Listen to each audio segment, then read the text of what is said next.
Hello दोस्तों, स्वागत है आप सभी का एमएस कोचिंग फ्यूचर का एक और नए वीडियो में। यदि आप भी एनुअल एग्जामिनेशन 2025 में शामिल होने वाले विद्यार्थी 9th का विद्यार्थी है और आपका गणित का पेपर जो है ना 21 मार्च का हो रहा है, विद्यार्थी जीते बिल्कुल ये आपका 100% जो है ना ओरिजिनल पेपर है। जैसे आप लोग हिंदी का और सामाजिक विज्ञान का पेपर देख कर गए थे और हूबहू वही पेपर आया था, बिल्कुल यह भी पेपर आपके बोर्ड एग्जाम में पूछे जाएंगे और विषय कोड 110 से आपको मैथ का पेपर मिलेगा। विद्यार्थी जी बिल्कुल ध्यान रखिएगा। और आपके पास जो है ना खंड अस यानी सेक्शन ए से कुल मिला के 1 से 100 प्रश्न होंगे, जिसमें से 50 प्रश्नों का उत्तर आपको सही सही करना है। तो चलिए हम देरी नहीं करते हुए इस वीडियो को, इस क्लास को शुरू करते हैं। तो देखिए आज के पेपर में यानी आपके 21 मार्च के पेपर में पहला प्रश्न पूछा जाएगा कि निम्नलिखित में कौन सी संख्या परिमेय है। तो परिमेय संख्या के लिए आप याद रखिएगा कि जब भी कोई संख्या रूट के अंदर होता है ना, तो यह परिमेय नहीं, यह अपरिमेय होता है। तो हमसे परिमेय पूछा जा रहा है ना, तो यहाँ रूट के अंदर है तो ये परिमेय नहीं हो सकता है, ये परिमेय नहीं हो सकता है और ये भी परिमेय नहीं हो सकता है, इसलिए ऑप्शन डी बिल्कुल आपका सही हो जाएगा। तो एक नंबर प्रश्न का सही उत्तर डी हो जाएगा। तो चलिए दोस्तों फटाफट आप इस यूट्यूब चैनल को जरूर सब्सक्राइब करिए, क्योंकि अगला पेपर आप लोगों का जो है ना संस्कृत का और साइंस का है, बिल्कुल आप लोगों को लाइव शाम 7 बजे देखने के लिए मिलेगा। तो दो नंबर प्रश्न है दोस्तों, ध्यान दीजिएगा।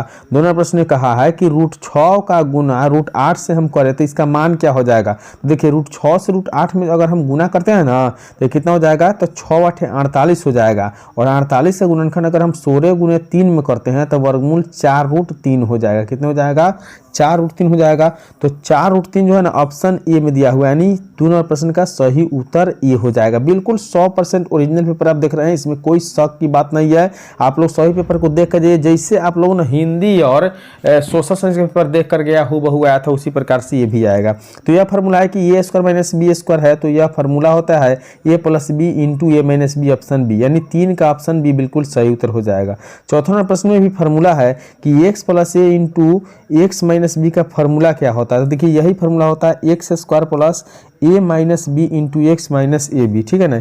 यही फार्मूला आपके एग्जाम में पूछे जाएंगे, तो आप 4 का बी उत्तर करके आएंगे। चलिए अगला प्रश्न की ओर बढ़ते हैं विद्यार्थी जी। बिल्कुल सभी प्रश्न, यानी बिल्कुल यह वायरल पेपर है तो आपको सभी प्रश्न देखना जरूरी है।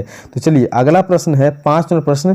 5 नंबर प्रश्न में पूछा गया है कि a + b - c का होल स्क्वायर क्या होता है। तो a² प्लस, जहां देखें कि a² हो, प्लस में b² हो, प्लस c² हो, प्लस में 2ab हो, माइनस 2bc यहाँ मिला है, यानी ऑप्शन बी इसका बिल्कुल सही उत्तर हो जाएगा। यह फार्मूला है जो आप लोगों ने पढ़ा था, तो बिल्कुल 5 नंबर प्रश्न का सही उत्तर बी हो जाएगा।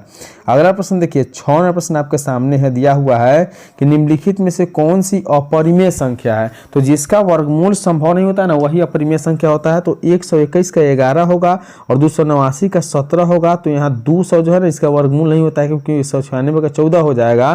तो 6 नंबर प्रश्न का सही उत्तर सी हो जाएगा। तो मेरे प्यारे विद्यार्थी अभी तक आप देर क्यों कर रहे हैं, इस यूट्यूब चैनल को सब्सक्राइब करिए, क्योंकि अभी से लेकर बोर्ड एग्जाम तक आपको इसी प्रकार के क्वेश्चन पेपर देखने के लिए मिलेगा। तो निम्नलिखित में से कौन सी परिमेय संख्या है। तो परिमेय संख्या वही होता है जो रूट से बाहर होता है। तो पाई एक अपरिमेय संख्या होती है और पाई - 2 भी अपरिमेय संख्या हो जाएगा और 440 का वर्गमूल होता नहीं है। तो यहाँ 289 ऑप्शन डी सही हो जाएगा, यानी 7 नंबर प्रश्न का सही उत्तर ऑप्शन डी हो जाएगा। अगला प्रश्न देखिए विद्यार्थी जी, दिया हुआ है 8 नंबर प्रश्न में कि 0.59 का भिन्न रूप में मान होगा। तो 0.59 का भिन्न रूप में जो मान होगा ना विद्यार्थी जी, वह आपका ऑप्शन सी हो जाएगा। क्योंकि देखिए 5 और 9 पर रेखरिंग है, तो जितना रेखरिंग रहेगा ना उतना बाटा में 9 ले लीजिएगा, यही आपका उत्तर सही हो जाएगा। तो यहाँ ऑप्शन सी बिल्कुल सही है, यानी 8 नंबर प्रश्न का उत्तर क्या हो जाएगा, तो सी हो जाएगा। अगला प्रश्न है विद्यार्थी जी 9 नंबर प्रश्न कि 3 माइनस जो है ना, यहाँ देखिए रूट के अंदर 3 है, तो हम 1 के बाटा में क्या करेंगे, 3 का स्क्वायर हो जाएगा। अब देखिए 1 बटा रूट के अंदर 9 हो जाएगा। अब देख लीजिए कि क्या हमारा रूट के अंदर 9 हो तो इसका वर्गमूल कितना होता है, 3। तो 1/3 ऑप्शन बी, यानी 9 नंबर प्रश्न का सही उत्तर ऑप्शन बी हो जाएगा। तो सभी को इस वीडियो को लाइक करके अपने दोस्तों के साथ शेयर कीजिए और इस यूट्यूब चैनल को जरूर सब्सक्राइब कर लीजिएगा। बिल्कुल जितने विद्यार्थी देख रहे हैं विद्यार्थी जी, आप लोग सब्सक्राइब करिए, क्योंकि अभी से लेकर आपको बोर्ड एग्जाम तक बिल्कुल अच्छे ढंग से तैयारी भी करना है और पेपर भी ओरिजिनल लेना है। तो 2 के पावर 0 है तो मान 1 होगा और प्लस 1 के पावर 0 है तभी मान क्या होता है, 1 होता है। अब 1 में 1 जोड़ देंगे 2 हो जाएगा, यानी ऑप्शन ए बिल्कुल इसका सही उत्तर हो जाएगा।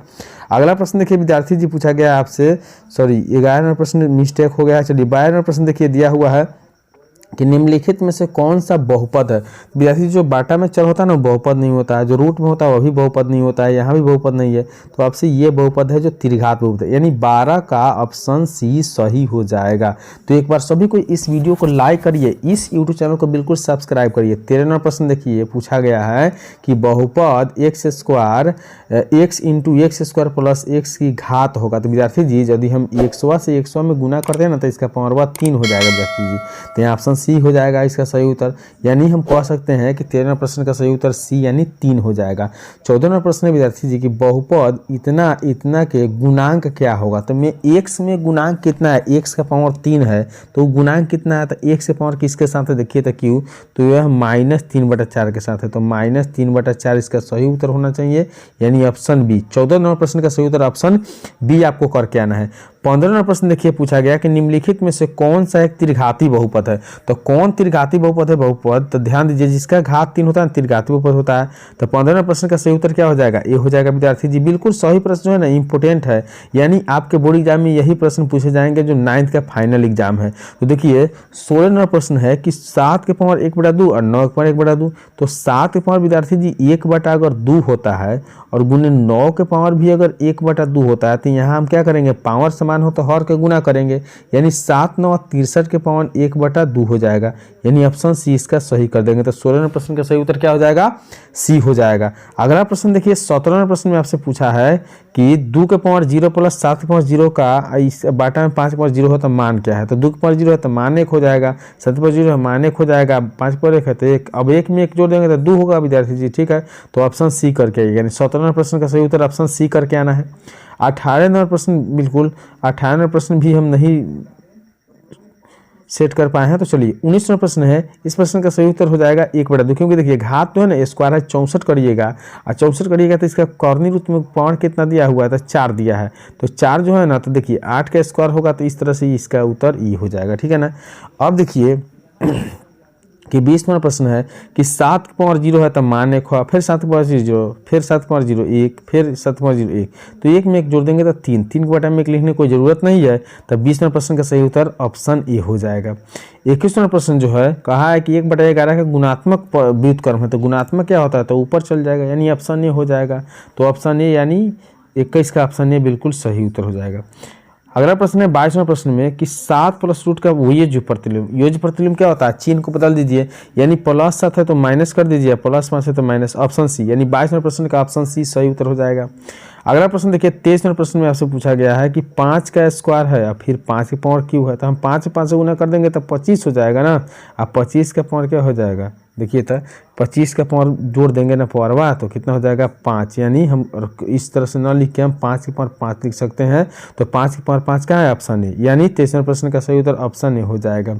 अगला प्रश्न देखिए 24वें प्रश्न है कि 23 की पावर 8 और 23 की पावर 7 है। देखिए 23 हम लिख देंगे, पावर घट जाएगा तो 8 में से 7 घट जाएगा तो कितना हो जाएगा 23 के पावर 1, यानी 23, ऑप्शन बी इसका सही उत्तर कर देंगे।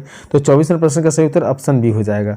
अगला प्रश्न देखिए 25वें प्रश्न में पूछा गया है कि 25 है कि पावर के पावर गुना, तो आपने पढ़े हैं कि ए के पावर एम के होल पावर एम होता है, यानी 2 के पावर 3 5 15 होना चाहिए, ऑप्शन सी इसका सही उत्तर है। तो 25वें प्रश्न का सही उत्तर कितना है, तो सी है। तो सही विद्यार्थी एक बार इस यूट्यूब चैनल को जरूर सब्सक्राइब करिएगा और सब्सक्राइब करके अपने दोस्तों के साथ भी शेयर कर लीजिएगा। तो अगला 26वां प्रश्न है आपके सामने कि निम्नलिखित में से किस परिमेय संख्या का दशमलव प्रसार शांत होगा। तो देखिए शांत तो वही होता है जो 2 और 5 के रूप में होता है।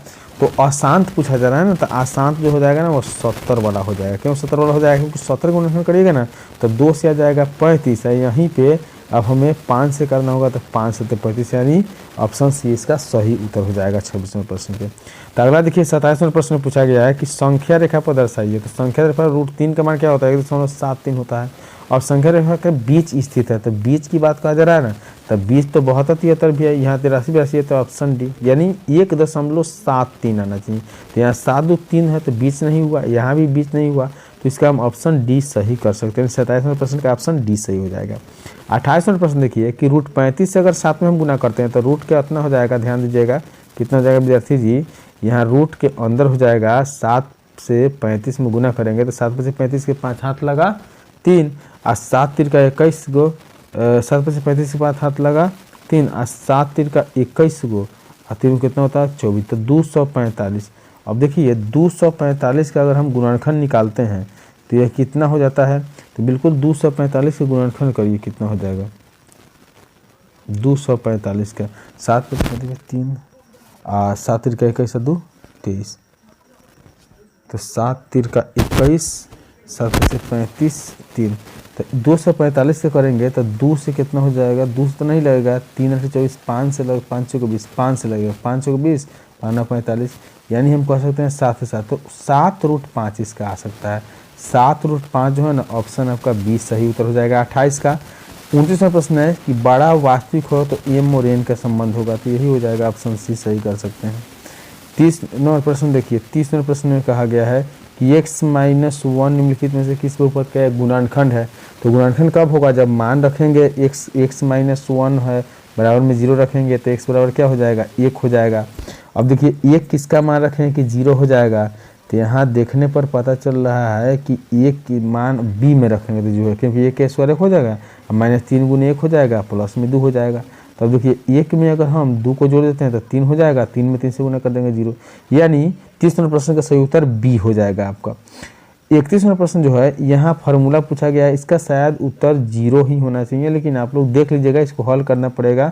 तो 32वां प्रश्न देखिए, यहाँ 32वां प्रश्न में भी k का मान निकालना है। यहाँ देखिए a² मीन्स b², तो 5² 25x² हो जाएगा और प्लस 1/9 हो जाएगा, बराबर में क्या है 25x², बराबर में 25x² है और माइनस में k है, तो ये 25 से 25 कट जाएगा ना, तो 1/9 इसका आंसर होना चाहिए। तो 1/9 कहाँ है, ऑप्शन डी में है, यानी 32वां प्रश्न का ऑप्शन डी सही कर सकते हैं आप, ठीक है।